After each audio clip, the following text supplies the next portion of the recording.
How's it going, folks? My name is Jack Miller. I am the incredibly underqualified punk historian, and this here is the first video in a series of underground band reviews that I'm going to be doing on the channel here. Some of these releases will just be from less widely known bands that I like and picked myself, but if you're interested in having me review your band, for the $10 option on my Patreon, I'll be accepting submissions for this series, and those videos will all be uploaded to the main channel here as well. I'm going to be trying to get out at least one of these review videos per month, along with a history video and Patreon live stream, so if this type of content seems interesting to you, definitely stay tuned. I'd also like to shout out my Patreon supporters, D. Razzle, Martin Smith, Lovely Lizzie, The Real Ghost Freak, Project ZS, and Robert Daniel Pickard. Thank you guys so much for your support. I've got a series on there where I'm listening to and live reviewing classic punk records, so if that sounds interesting to you, I'll leave a link to my Patreon in the description below. But anyways, for this first video, I'm really excited to be talking about my friend Chris Ivy's band CheckP01nt and their new EP, Where There's a Ye, There's a Ha.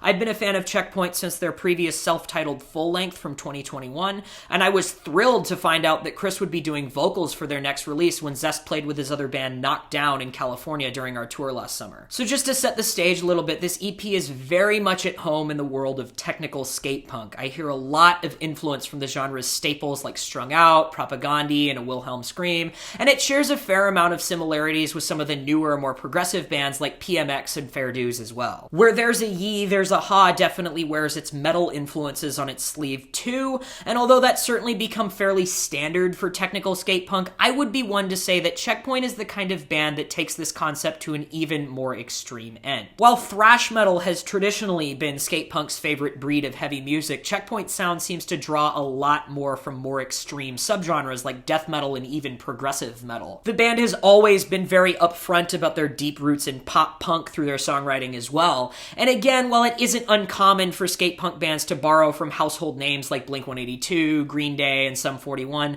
this is another concept that CheckP01nt takes a lot further. Throughout this EP, I hear a very strong influence from some of the heavier pop punker easycore bands like 4 Year Strong, Set Your Goals, and A Day to Remember, as well as more recent bands like Neck Deep and The Story So Far. When looking at the big picture, I think Where There's a Ye, There's a Ha is a great example of not only how versatile a genre skate punk can be, but also a reminder that there's still bands willing to progress the sound roughly 40 years after its gruff beginnings in the early 80s. But I think I've said enough for the introduction, so let's dive in.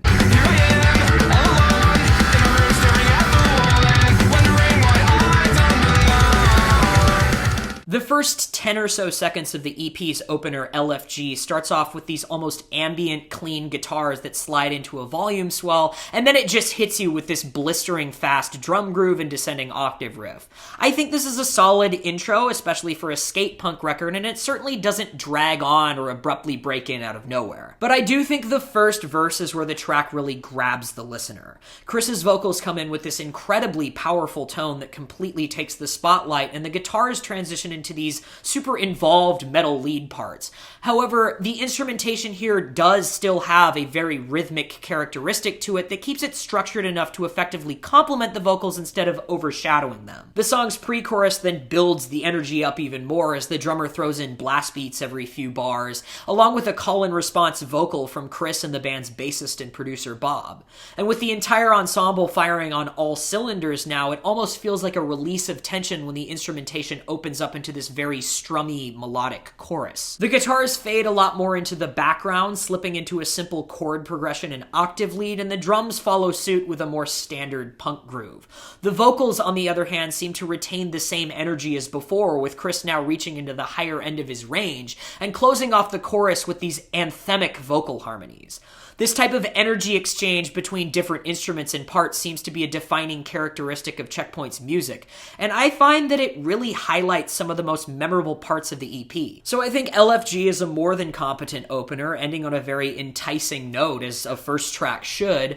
My only criticisms with it would lie within the instrumental intro. As most of the musicianship on this track is so progressive, there's maybe a little bit left to be desired, with the only purely instrumental section being so simplistic. At the same time, though, I do think the restraint here gives things a little more room to build on themselves throughout the verse and chorus, And like I said earlier, it doesn't feel dragged out or anything either. The rest of the track absolutely flies by, however, flashing all CheckP01nt's strengths as musicians and songwriters past the listener in less than 2 minutes, and acting as a near perfect preview of what the rest of the EP has to offer. I think I'd give this one a 9 out of 10.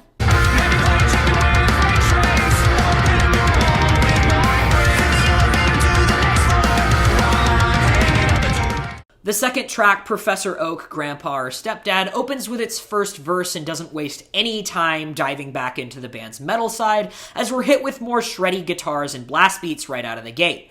There's honestly a few places where this EP sounds more like death metal in major key than anything widely considered skate punk, and this song is probably the most apparent example of that. This really extreme instrumentation is paired with a simplistic but still very driving vocal melody, and while this may sound like a somewhat unorthodox composition method on paper, I actually found it to work pretty well. The listener is essentially presented with a choice of which aspect of the song to devote their attention to, and I think it really showcases CheckP01nt's versatility as songwriters, creating a possibility for an at least somewhat different experience with this track upon a second listen. The song's chorus then follows directly after with another energy exchange of sorts as the guitars slip into this really noodly, proggy riffing style and the drums back off into a straightforward punk groove.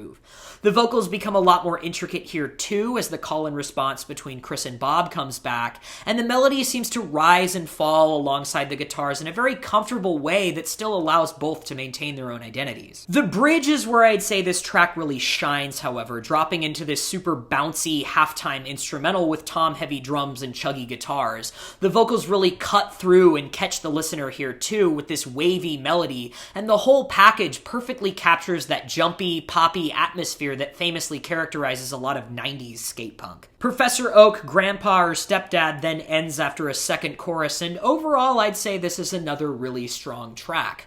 I found the down-tempo bridge to be one of the most memorable parts on the entire release, and the guitar work throughout this entire song is utterly spectacular. On that note, however, I will say there are some places in the chorus where the loose, noodly guitar playing paired with the call and response vocals can feel a bit overwhelming.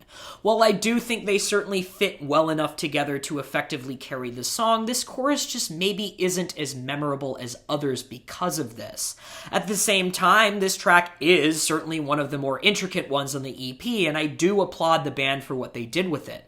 Not to mention, they absolutely nail the verses, and that really catchy bridge is almost like a gem the EP flashes at the listener that keeps them wanting more. For this one, I think I'm feeling a 8.5 out of 10. I spoke to you for the first time in forever.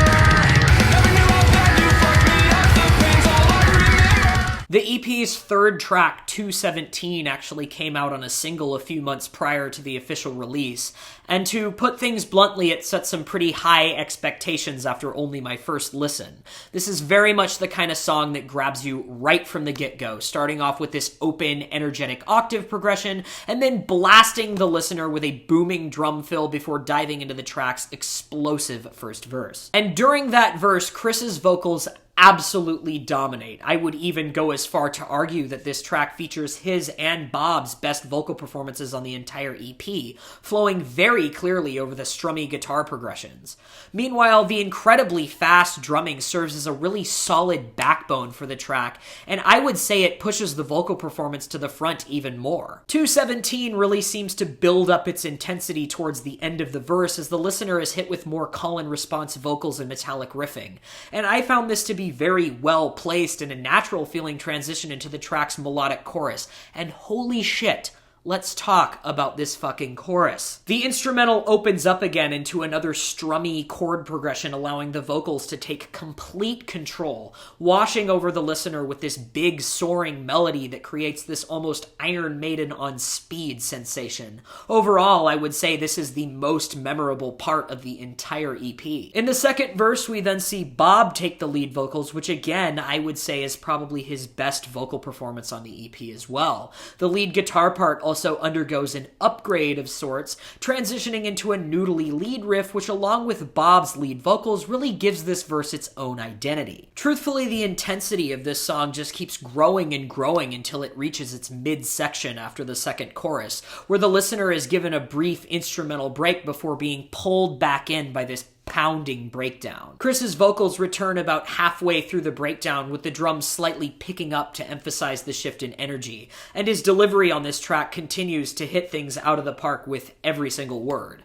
Honestly, this combination here manages to replicate the same power and soaring effect of the chorus, now over an entirely different musical format. The instrumentation then undergoes another drop in tempo, and this almost graceful melodic guitar lead replaces the vocals in the spotlight, making the ending really feel like a release of the energy the song had been building and retaining for so much of its run. To be completely frank, I have no criticisms of 217 at all. I'd say it's easily the strongest and most memorable song on the entire EP, and it's truthfully one of the best punk songs to come out in this current decade so far, in my opinion. So yeah, 10 out of 10.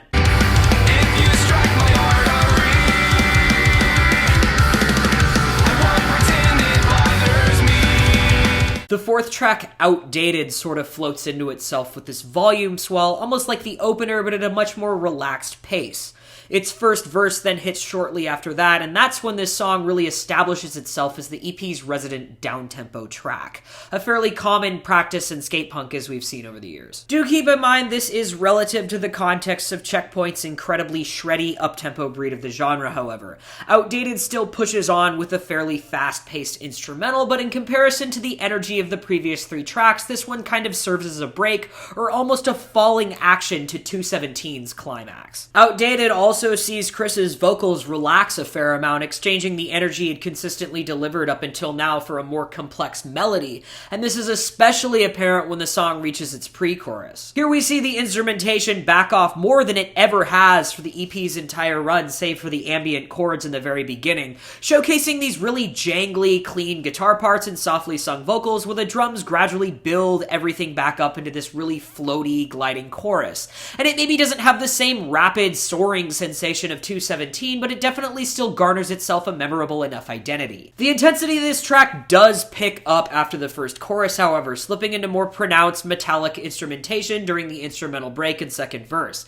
That being said, it definitely continues to maintain some restraint while showing off some advanced musicianship simultaneously, especially with how this track is able to guide itself into this really gentle conclusion. Overall, I would say this is certainly one of the more ambitious songs in the EP, at least from a songwriting perspective. The instrumental may not be quite as demanding as it is in the first three tracks, but structurally this one follows a much more intricate blueprint, and I think the band executed things really well. I do think the softer melody can put this song at a bit of a disadvantage in comparison to the other tracks, though, simply because of just how in-your-face everything is for so much of those. I still was fairly impressed with this one too, though, and despite it being held back in places because of its restraint in the context of the EP, I'd say that's something that actually complements it quite well as a standalone, and I'd give this one a solid 8 out of 10. My whole world changed when you helped me find my life. You reminded me ever I lost along my life. The EP's closer and essentially title track Ye or Ha brings things back to a much higher energy level, breaking out with these really shreddy, harmonizing guitars right off the bat.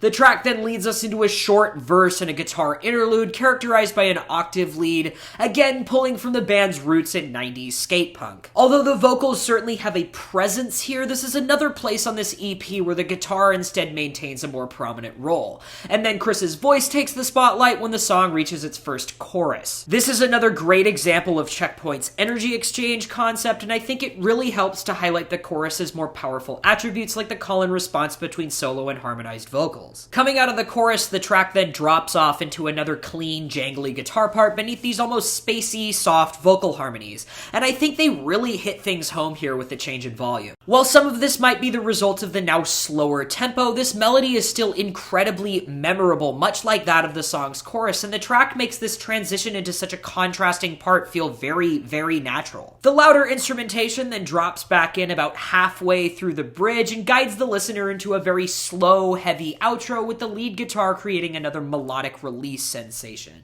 The outro, however, still captures a great deal of the spacey attributes from the bridge, with the jangly, clean guitar strumming in the background until the heavier instrumentation reaches an abrupt conclusion, finishing off the EP with a final hit. I think this is a really great closer, especially as the band allows the spacey guitars to ring out after the final hits, almost trying to provoke a second listen, as this would flow perfectly back into the ambient beginning of the first track.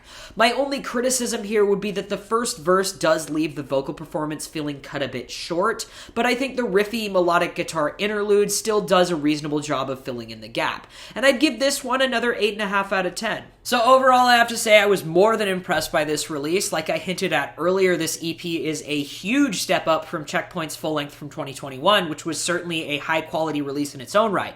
This EP is also very much something that leaves you wanting more, especially with a single as strong as 217, and I'm very enthusiastic to hear about any future news and releases from Checkpoint. In the end, I would give Where There's a Ye, There's a Ha solid 9 out of 10. Mostly everything on this release aces its part, and while there's certainly a handful of things that could have maybe stood out a little more, I think the EP's ferocious strengths more than make up for any of its lesser moments. But anyways, those are my thoughts on Checkpoint's Where There's a Ye, There's a Ha. Be sure to give this EP a listen. Like I said, there will be a link in the description below to that. And if you want more info on Checkpoint, I'll leave links to their socials in the description below as well. But that's enough from me. I want to hear what you have to say. If you get a chance to listen to this EP, let me know what you think of it. Let me know what you liked, what you didn't. I'm also very curious to hear what you guys think of this type of review, promotional content for new bands. Let me know in the comments below. Thanks a lot for watching. I'll see you next time.